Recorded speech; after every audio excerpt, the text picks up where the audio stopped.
தங்காய் அப்படின்னு சொல்லி மாண்புமிகு நிதியமைச்சரை கூப்பிட்டு. எதுக்குடா இந்த வார்த்தை தங்கை, அதாவது சகோதரி அப்படின்னு எதுக்கு இவங்களை அட்ரஸ் பண்ணாரு அப்படின்ற அந்த விஷயம் மட்டும் எடுத்து பார்த்துட்டோம்னா அதுவே ரொம்ப ஒரு இன்ட்ரெஸ்டிங்கான ஸ்டோரியா இருக்கு. பட்டினத்தார் அப்படின்னு ஒரு சித்தர் இருக்கிறார்.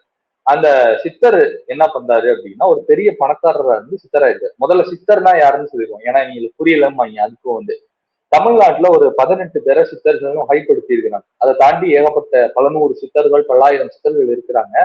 சித்தர்கள்லாம் யாரு அப்படின்னா இந்த மிராக்கள் சொல்றீங்களா, மிராக்கள், அந்த வானத்துல இருந்து அது வரும், பூமியில இருந்து இது வரும், இப்படி கையை காட்டலாம் அப்படி வரும், அப்படி கையை காட்டலாம் அப்படி வரும்னு சொல்லுவாங்க. அந்த மாதிரி உருட்டெல்லாம் உருட்டாம மூலிகைகளை வைத்து தியானத்தின் மூலமாக பல விஷயங்களை செஞ்சு காட்டினவங்க. அதிசயம் அற்புதம்லாம் நீங்க சொல்றீங்களே, அதெல்லாம் செஞ்சு காட்டியவர்கள் தான் இந்த சித்தர்கள்.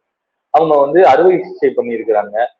மூலிகையை வைத்து மக்கள் பயன்படுறதுக்காக கோவில் சிலைகளை அமைத்திருக்கிறார்கள். அந்த கோவில தான் நீங்க எடுத்துக்குவீங்க. அந்த மாதிரி இருக்கக்கூடிய விஷயங்கள் எல்லாம் செய்த சித்தர்கள்.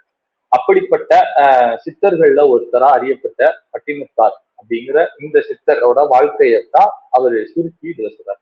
தமிழ் சித்தன் கூத்துங்கிறார். சரி, நீங்க தமிழ் சித்தன்னு கண்டுபிடிக்கிறது இப்ப இந்த ஹிஸ்டரி எல்லாம் நீங்க தெரிஞ்சிருக்கணும்.